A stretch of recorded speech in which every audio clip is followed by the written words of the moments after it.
Am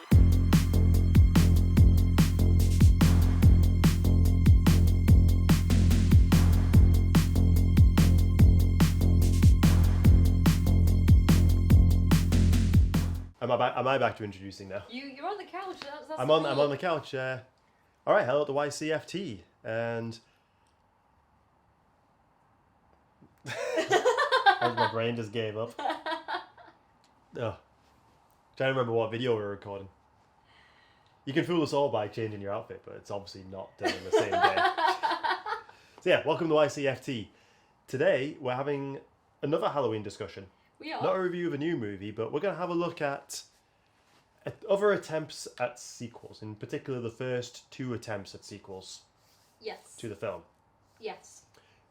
Should we start with a brief introduction into 1978's Halloween? I think we need to. So, I mean, Halloween, the first one, it's one of those films, everyone who likes horror is aware of this movie. I'm sure everyone kind of knows the basic facts, but just to go over them, it's released in 1978.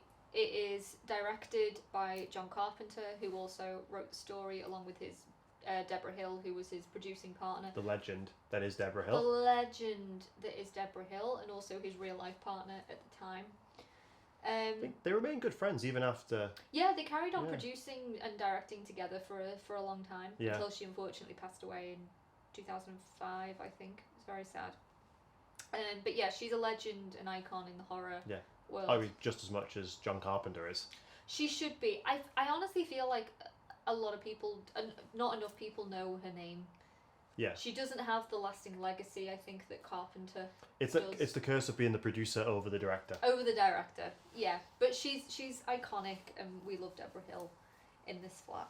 But Halloween, the first Halloween, it introduces Michael Myers. The Shape. The Shape, who is, in the first film, he's a convicted killer who's been living his life in a mental hospital. The film begins where he escapes from the hospital when he's about 21 years old, I think, or something like that. He returns to his hometown of Haddonfield, and he stalks a female babysitter and her friends. All the while, he's being pursued by his psychiatrist and his doctor. Played by Donald Pleasence. Played by the late and great Donald Pleasence. That is the basic plot of Halloween. It's considered one of the greatest horror films of all time. It's considered by many to be Carpenter's masterpiece. Roger Ebert liked this movie. Roger Ebert likes movies. Roger Ebert liked this movie. He said it was one of the best of 1978. That's probably because there's not a lot of blood in it. I think he appreciated that. There's pretty much no blood in this film. There's a noticeable absence of gore it's also, in the first. It's highly regarded as one of the first seasonal slashes, but it isn't.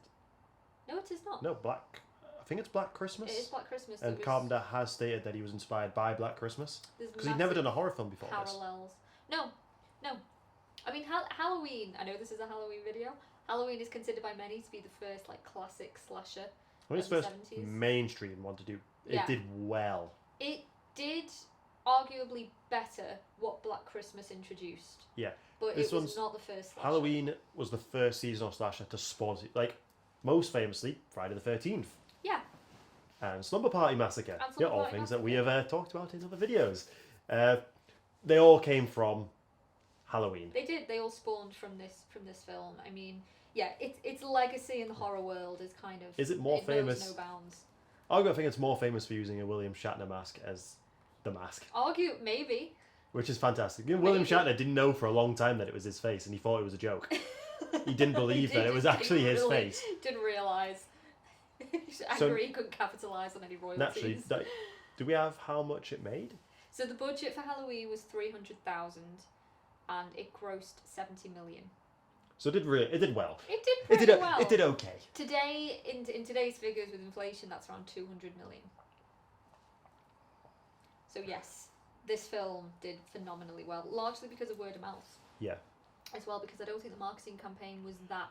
No, it was big. a slow roller. Yeah. As we found out from watching Netflix's The Movies That Made Us, which really good. It was added a bunch of horror movies on. Really good. That back in the day they couldn't release movies the way they did today. They would have to introduce them almost theatre by theatre. Yeah.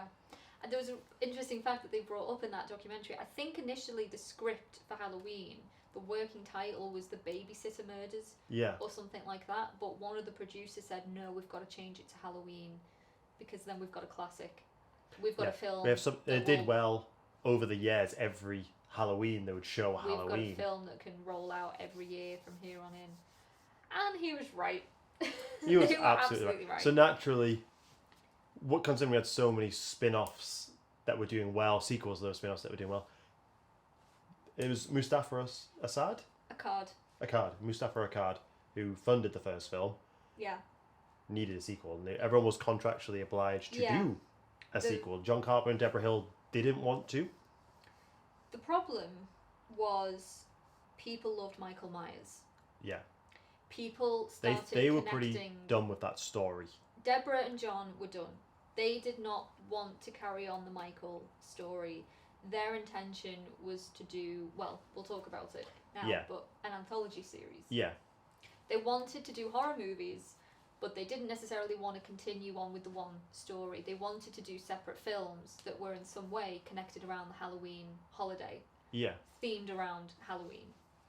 They were done with Michael Myers. The producers said, Michael is pretty popular. We think that's the reason why people love this first film in the first place, so we want you to do a sequel continuing the Michael story. They managed to wangle it that this would be... Yeah. At the time, the last Michael film. Yeah, I mean... Because they just wrote in. The director was John Carpenter's protege, was it? Yeah, it's... Oh, God, what's the director called? It's Rick Wallace? I'm going to have to try and Google who the director was. I'm thinking of Tommy Lee Wallace. Is it not Tommy Lee Wallace? No, because he does Season of the Witch. It's a different guy for Halloween 2. We'll put it up on screen. We will. It's Rick someone, which is not very helpful. Rick someone. It is Rick someone. But yeah, so they just wrote it, and yeah, a certain aspect of this film is probably one of the most famous things in Halloween, which is to introduce the sibling element. That Laurie Strode is Michael's long lost sister. Yeah. And that is why he went after her. Like, I think John Carpenter said he had to have a whiskey every time he was sat down to write. Apparently he had like 6 cans of beer every night, and I have a quote here actually from Carpenter somewhere. So that he was speaking in 1984. This is like classic Carpenter. I think Halloween 2 is an abomination and a horrible movie. I was really disappointed in it. I think he looks at it more fondly now. I don't know. Because I actually do like Halloween 2. I do not.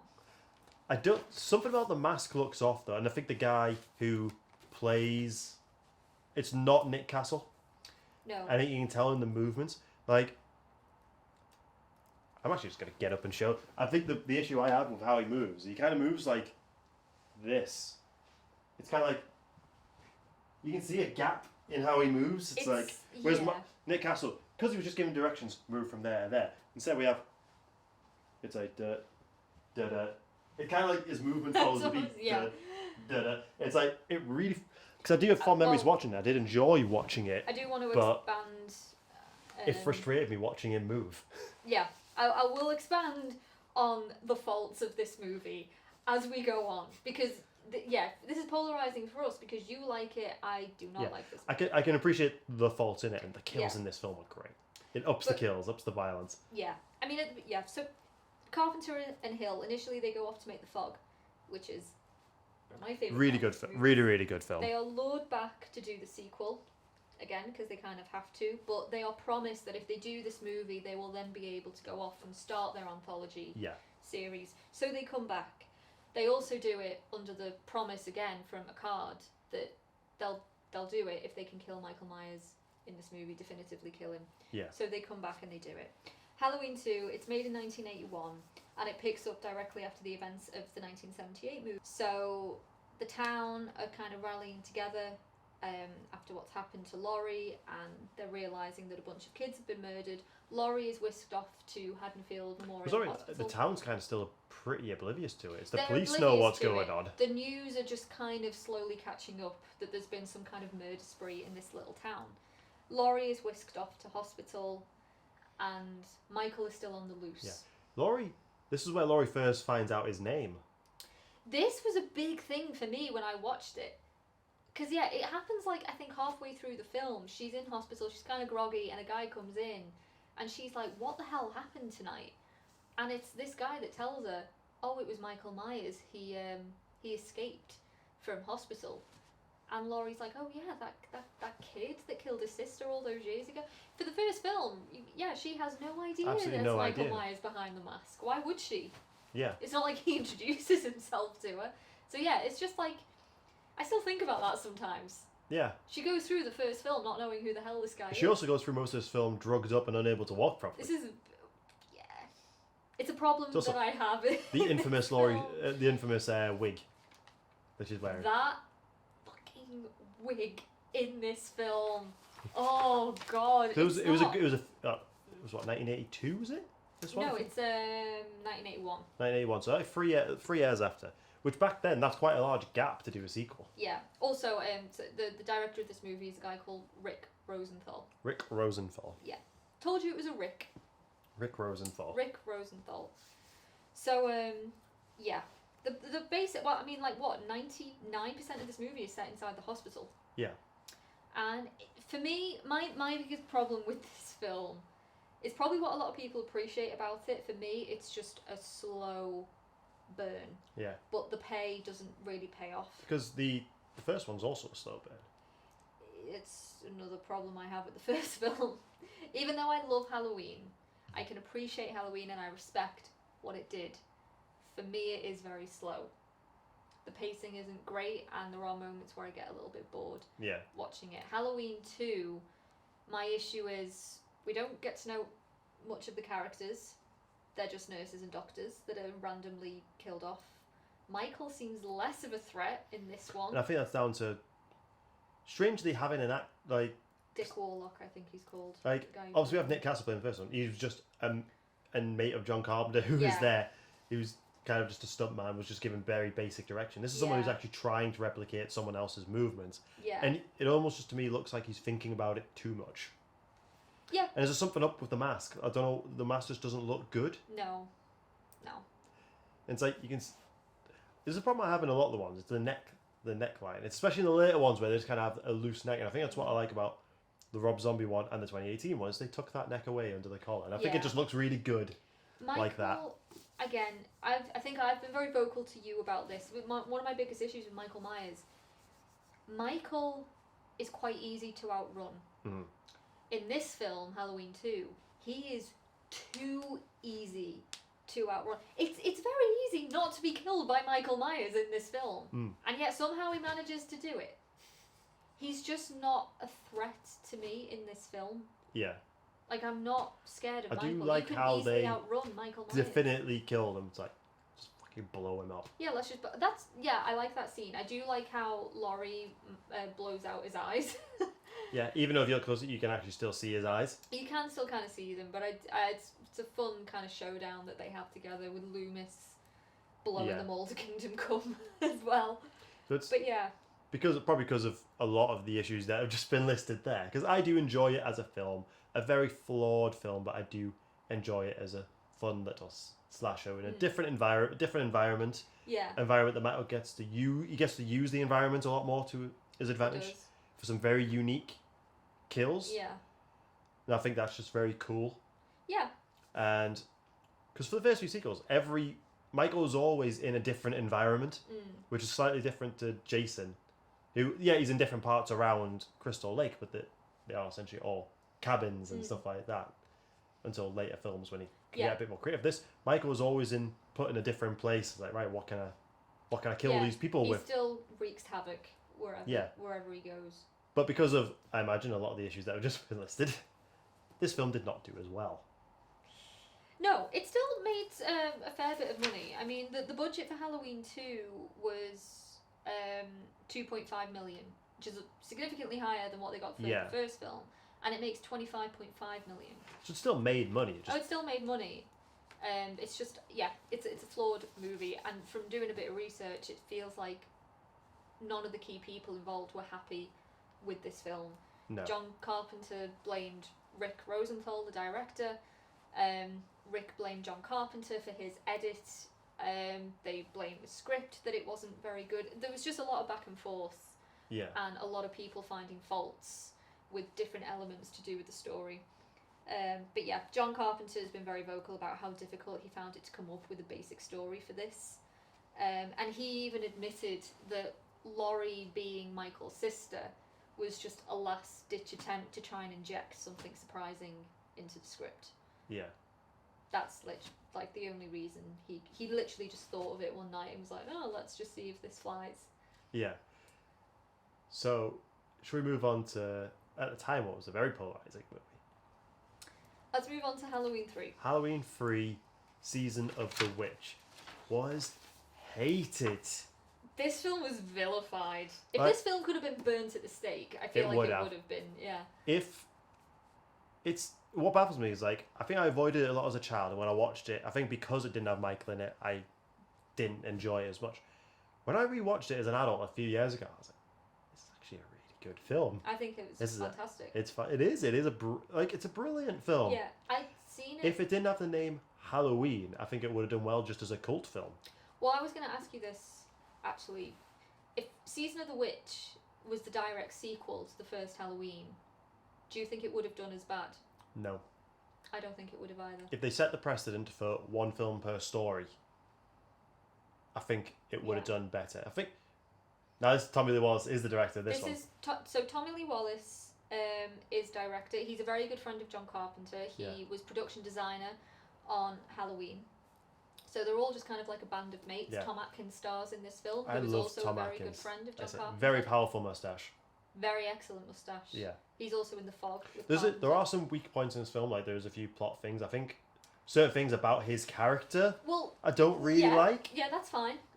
There's some things I dislike about the couple. Yeah, but the actual, like, I like the plot.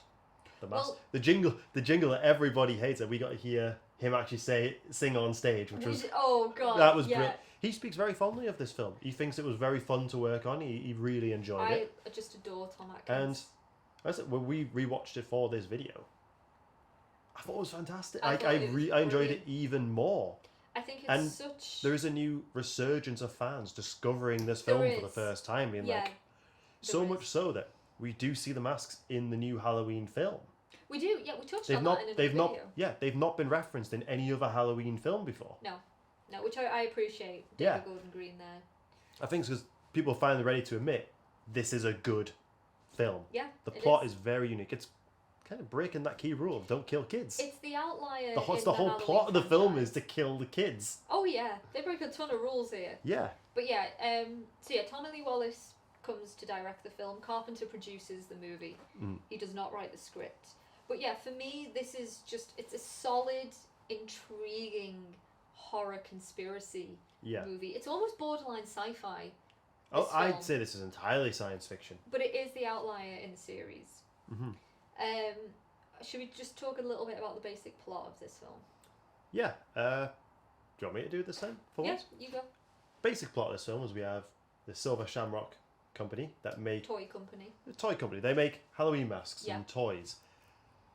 And they are into witchcraft, and their whole plot is to... It's almost to do the ultimate prank on kids. Yeah. But it's like the stars are aligned, there's a ritual that needs to be done, sacrifices need to be made, and it's their Part of Stonehenge. Part of Stonehenge has been whisked away. Never explained how they did that. On, but you know. And that's it. And, like, people start to the whole plot kind of gets going because someone discovers the conspiracy and makes it into Tom Atkins' hospital. There's the evil plot that on Halloween night, when all the kids are wearing this mask, that they'll hear the jingle. They will hear the jingle. And they'll all die. And they will die wearing the Halloween It's like when we see the masks in action in the testing room, it's pretty horrific. I think it's probably the most disturbing scene in the film. You literally see a child die. Yeah, by bugs and snakes. Yeah, and you see his mum and dad watching on in terror, not being able to do a damn thing. It's pretty horrible. The ending is also pretty ambiguous. I know Tom Atkins says, "Oh, we saved everyone's." No, you didn't. The ending. They absolutely did not save everyone. Bleak and nihilistic as fuck.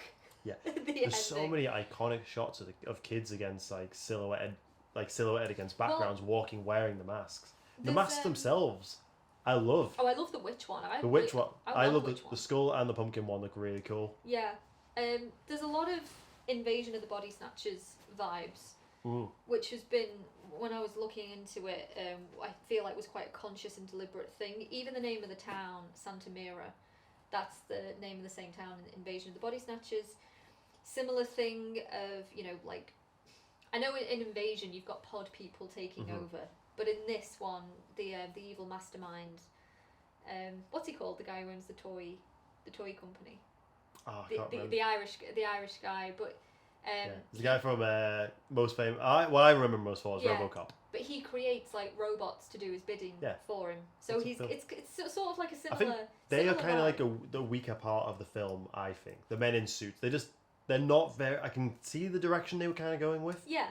If done today, I think if they're meant to come off an assembly line, I think if you had like a row of them with several of them were just the same model, I think it would work a bit better. Yeah, probably. Yeah, I agree with that actually. I think it's the time it was made, budgets, but it doesn't take away from what is clearly a very good idea. There is some cool twists and turns in this film. There are, it's a genuine like, what is going on here?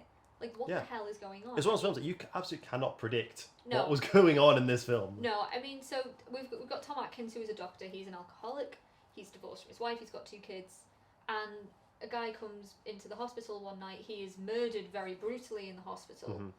The murdered man's daughter comes onto the scene wanting to find out more. And so Tom Atkins and the daughter team up and they unravel this conspiracy. A romance does form. Which makes no sense in the film. I feel like it's the one thing for me in the film that just didn't need to be there. Yeah. It's just like, age difference aside, because there's a big age difference between Atkins and Stacey Nelkin, who plays the daughter. It just doesn't it just don't need it. No, we don't need it. I would have bought it if he was something more of like a father figure, because she's just lost her dad. Yeah. It just doesn't ring true that, she's meant to be heartbroken and grieving her dad has just been horribly murdered, and then she's off shagging Tom Atkins in a motel room. Yeah. It just doesn't quite... She very quickly established some daddy issues right there. Yeah. I mean, we all act in different ways when we're upset. But that, to me, I don't know, it just feels a bit off. Didn't need it. Well, as far as evil plots go, it's a pretty good evil plot. It's a very good evil plot. I mean, a killer toy maker, that's pretty unique. I can't think of anything similar to that. There's the toy maker in Batman. That aside... The doll maker. I do get it. I think on this type of scale, I think it's very rare that we see witchcraft brought in with toys. Yeah. I think at the time, especially, it was a very unique plot. Oh, it completely was. And it's definitely something. Like I said, if it was made just called Season of the Witch, I think it would have done very well. Yeah. But maybe also people didn't like the fact. I think this could be a point with Halloween 2 as well. I don't think people like that John Carpenter didn't direct them. Perhaps. I think with this movie as well, from what I gather, it was not made clear to audiences that this film would not contain Michael Myers. Yeah, it kind of does. It was. He's on a TV screen. He is on the TV. There's a little bit of self-awareness in this movie. Yeah. Halloween in one scene is playing on a TV set. Yeah. Mm-hmm. And it does. Tom Atkins has to switch it over or something. Yeah, he does. It's like, get off. But yeah, this film does not do well. No. When it is released, it grosses 14.4 million. What was its budget, do you know? It was, I think it was around the same as Halloween 2. Yeah. Like around the 2 million mark. So it does not do well. Yeah, it is a shame. And after this, I know John Carpenter and Deborah Hill sold the rights to Halloween. So they didn't want any more involvement after this. Yeah. Because they wanted to bring Michael back. This film is the ending of Carpenter and Hill's official kind of involvement. Yeah. They keep getting credited. They do keep getting... Yeah, because they created the characters. They did. John Carpenter doesn't, as far as I'm aware, doesn't get involved again until 2018. No. And then the producers want to try and recapture what they once had. So they decide the only avenue to do this is to bring back Michael Myers for the next film, which is Halloween 4. And if they really wanted to amend their mistakes the first time round, then they do that, because they literally call this film The Return of Michael Myers. Yeah. They want to make sure the audiences know this is a Michael Myers movie. That film did well. It's actually quite a good film as well. I really like Halloween 4. This Halloween 4 is the film that cements Michael Myers for the rest of the franchise. Even though the timeline is broken, this is the film that brings him back. This is, falls on from the main Michael timeline and falls on for what is actually the longest of the timelines. Yeah. Obviously introducing Danielle Harris as his niece, like criminally killing off Laurie Strode off screen in an accident, just in an accident. Yeah. Because I'm guessing they couldn't get Jamie Lee back. I guess I don't think she wanted to come back. Yeah. I think she. But Danielle Harris is a fantastic addition. I think she's amazing. She is in this film. She is. I think we could do a whole video on just probably 4 through to 6, just that story maybe we could. But yeah. I think 4 was a good return and is definitely better than Halloween 2. It was. I think it's. I really like Michael's representation. But the fact the guy seems to. The guy who plays Michael stands like this. Yeah. Through the whole film, he has his shoulders really high up, but the mask I think looks quite good. Yeah. Other than the one scene where he has really white hair. I think part of me will just always, as much as I do like Halloween 4, part of me will always wonder what the next anthology film would have been. Well, I think What did they have in mind for the next? I film? think it was a little bit ahead of its time. I agree with that totally. We now have the likes of American Horror Story, which is an anthology series, more recently with films, which definitely inspired by like Halloween and Friday the 13th and Scream. Fear Street. Mm-hmm. Like I think in the age of streaming, an anthology series, something that people can annually look forward to, is better fitted to what it was back then. Yeah, I agree. I do think they were way ahead of the curve. Way ahead of the curve with that one. Yeah. I in terms of comparing Halloween 2 and 3, which it's hard to do because they are two very different films, I will go back and rewatch Season of the Witch. Yeah, they are two different attempts at doing sequels. Oh yeah, they are. Neither of which really worked. No, I mean, look, Halloween 2 is very well respected by fans. People really seem to like Halloween 2 a lot, and I can kind of see it. For me, there's just little things that it's like, oh god, what have they done to Laurie's character in this film? For a film that had a bigger budget, it somehow feels cheaper. It does, and there's a lot. Like I said, there's a lot that they bring in Halloween 4 that I really like. Yeah, and it feels. I don't think they actually became I don't think the films became big budget until the 6th one. But there's something about the 4th one that I think is just really good, really cool. Again, a lot of different places for Michael to go. 4th one, yeah, and you saying it introduces a new character, a child character. Yeah. Who happens to be a brilliant actress. Yeah. Which really helps. Care for her a lot more with her being a child. Yeah. And I guess also because of who her mum is and was. Yeah. But we will always wonder what could have been. Would they have done a follow-up to Season of the Witch to show the aftermath? Or would they have just gone on to another one? I think they just would have gone straight on to another one. Do you think... I personally think they're going to revisit Season of the Witch. Like, can you imagine a scenario where if they do another 40 years later, what the world would be like if millions of kids had just died on Halloween night in such a gruesome way? Yeah. A follow-up to that could be insane. It would have been. I mean, that would be a very unique film in itself. One of the criticisms of this film, aside from the fact that it was too unrealistic, one of the things that they said was the plot just wouldn't have worked because America has so many different like time zones. Yeah. It just wouldn't have worked with the advert. It's like, that's just being pedantic. That is just being... They're not wrong. This is a film that involves stealing one of the stones from Stonehenge, exporting that to the States. It's like, I don't think you can critique this in terms of how believable this film is. Is it a fun film? Yeah, it is. Is it a genuinely compelling mystery? Yeah. I feel like when you compare the kills in Season of the Witch to Halloween 2, Season of the Witch is far superior in that sense. Fewer kills. There's fewer kills, but they are impactful. Yeah, absolutely they are. I'm thinking of when they're all staying in the motel and you've got that woman who owns a toy shop. Oh, and she's met with Tom Atkins' wife at the time. Wife in real life, yeah. The prosthetics of the...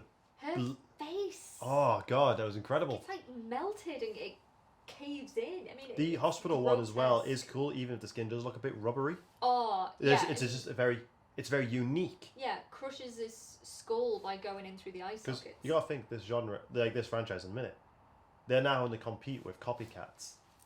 Better copying their kills better, and they have to keep coming up with new ways to kill people that are also realistic.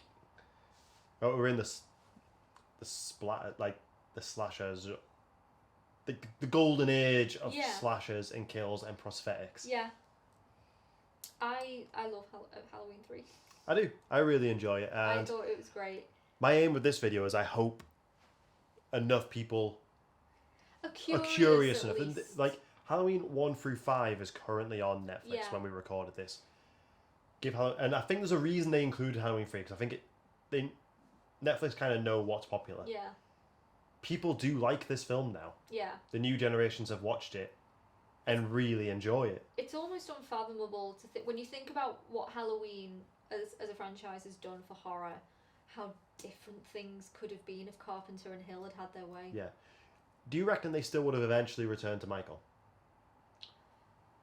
Do you think the 2018 would have happened still?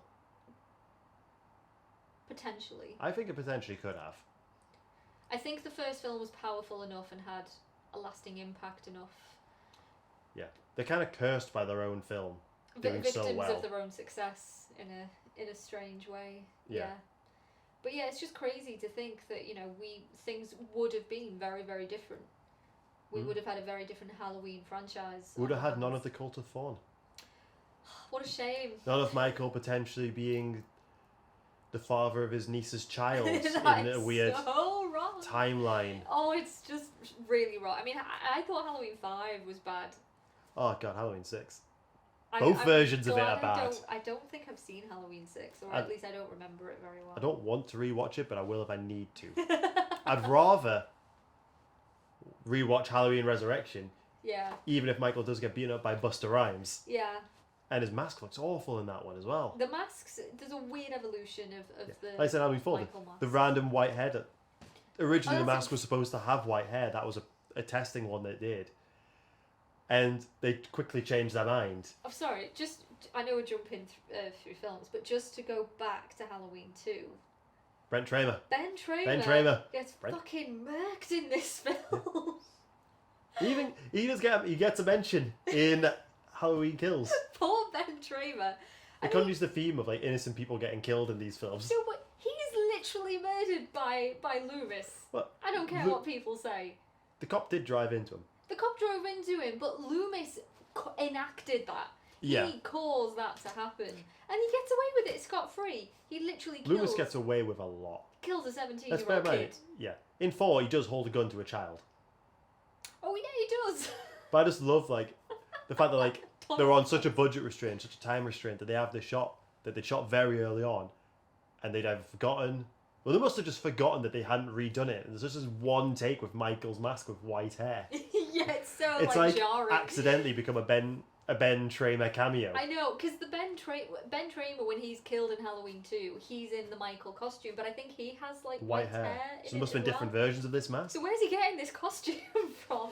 I can understand the mask in 4 being a bit different because you actually see him pick up a new mask. It can't Yeah. be the same one because Yeah, that's I fair love enough. that the inconsistencies of the mask throughout the franchise. It's just like became this weird accident. That's one thing I do think 6 does well. The mask actually looks great. It's the what that and the cinematography is the only good things about that film. Not even Paul Rudd's good in that film. I will say again, going back to Halloween 2, the opening pumpkin sequence I really like. You know, like the classic opening of every Yeah. Halloween Oh, it's the movie. splitting and showing the skull. That was I like that. Yeah, I like. There are some good things to like about Halloween 2. Like, don't get me wrong. I think it is a nice continuation from the first film. It is definitely like the most natural progression of the first film. Yeah. I just think it's slow. I don't necessarily like Laurie's character in this film. There's a scene in Halloween 2 where she's out in a car park and she's crawling trying to get Loomis's and the nurse's attention. For some reason she loses her voice and she can't scream, and then as soon as they go back inside she realises she can scream. Yeah. They're like that little grating moment. It has a like sign that of just don't people make just sense. didn't want to write or work on this film. I think it shows. Yeah. I think it's. But I do think it's still worth a watch. Oh yeah, Unless absolutely. Halloween 3 is definitely so. I think should we wrap? Let's so. wrap. Yeah. Let's wrap. It's on Netflix for Yeah. the time being. I reckon it'll be on there for a little I while. think both of them are, aren't they? Yeah, one through Yeah. 5 are on Netflix. Give them a watch. Maybe give all 5 of them a watch. Why not? Yeah, why not? But You can watch Halloween 3 without any previous knowledge of the Halloween franchise, and it's Yeah. still just as good a film. Oh, it is, yeah. How many films that are 3 films in can you watch without any prior knowledge, and it just be its own Exactly. messy, imperfect, but intriguing little mess of a film? Yeah. Yeah. They are fun films to watch, I'll give him that. But yeah, Season of the Witch especially, I think, is kind of an underrated gem in horror. Yeah. Even sci-fi too. Yeah, it is a horror. It crosses from horror into sci-fi and Yeah. back. It kind of steps over the line constantly. Like, where do I want to be in this? And Tom Atkins is a legend. The wonderful Tom Atkins, And I'm so happy we got to hear him speak. And We got to sing see- that jingle. and we got to see the mustache. You get to See the mustache. So, until next time, I see the sun has came to join us. Yeah, I know, you're arch enemy. That arch enemy is the sun. So yeah, until next time.